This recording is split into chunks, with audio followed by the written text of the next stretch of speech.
साथियों, आज मैं बात करूंगा कुछ इकाइनोडर्मेट्स और उनके लार्वा की। मैं शुरू करूं उसके पहले आप सभी से निवेदन कि हमारा चैनल इंस्पायर एक्सीलेंस इंस्टीट्यूट को सब्सक्राइब कीजिए।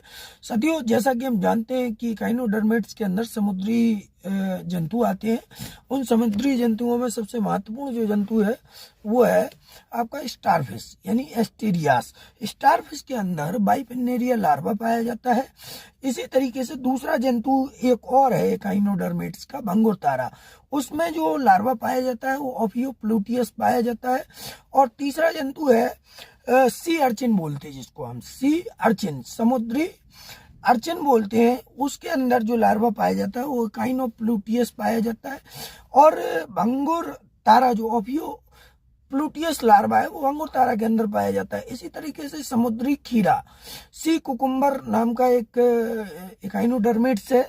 ये पीजीटी में आया था कि सी कुकुम्बर किस फाइलम का जंतु है, तो सी कुकुम्बर इकाइनोडर्मेट्स है। इसके अंदर ऑरियोकुलेरिया लार्वा पाया जाता है। और पंख तारा मतलब फेन स्टार या फिन स्टार भी बोलते हैं इसको, डोरियोलेरिया लार्वा इसके अंतर्गत पाया जाता है।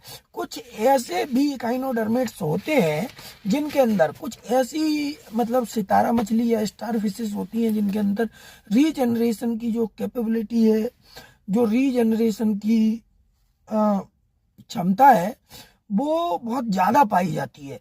रीजनरेशन की क्षमता अत्यधिक पाई जाती है और ये सुरक्षात्मक दृष्टि से, प्रोटेक्टिव उद्देश्यों से अपनी भुजा को त्याग देते हैं। इस जो परिघटना है या यह प्रोसेस है इसको ऑटोटॉमी कहते हैं।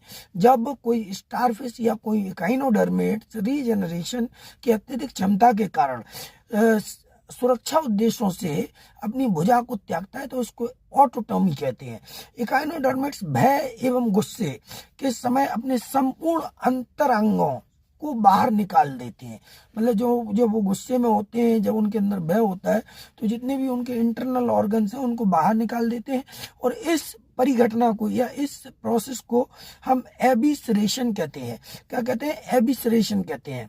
ठीक है साथियों, इसके अलावा सबसे बड़ी जो स्टारफिश होती है वो पिक्नोपोडिया रेली एंथोएडीज कहती है। पिक्नोपोडिया रेली एंथोएडीज जो है वो सबसे बड़ी इकाइनोडर्मेट्स या सबसे बड़ी स्टारफिश होती है।